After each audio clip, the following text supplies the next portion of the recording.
Shalom.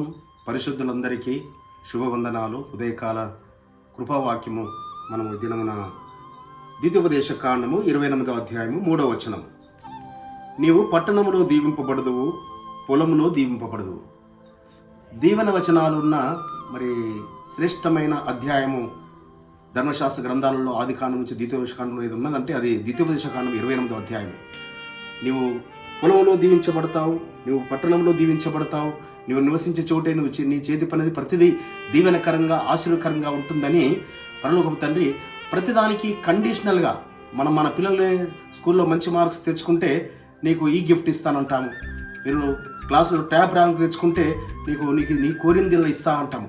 అదేవిధంగా పరలోకపు తండ్రి కూడా ఇక్కడ ఆయన ఆ మొదటి 2 వచనాలు 28వ అధ్యాయం మొదటి 2 వచనాల్లో నువ్వు ఆయన మాట శ్రద్ధగా విని ఆయన ఆజ్ఞాపించు ఆయన ఆజ్ఞలన్నీ అనుసరించి నడుచుకుంటే మన ఎలోమైన యెహోవా మేము భూమి మీద సమస్త జనముల కంటే ఉన్నతంగా నిలబెడతా అంటున్నాడు.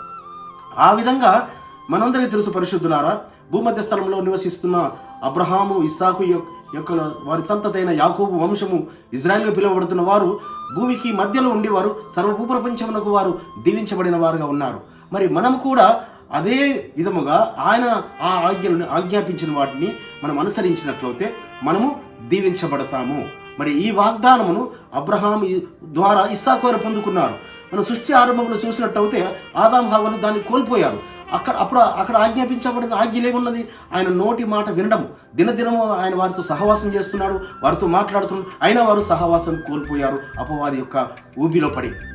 మరి అబ్రహాం గారి దగ్గరకు వచ్చేసరికల్లా అబ్రహాం గారి స్నేహితుడిగా ఉన్నాడు. దినదినము ఆయన మాటలు తెలియపరుస్తున్నాడు అబ్రహాం గారికి.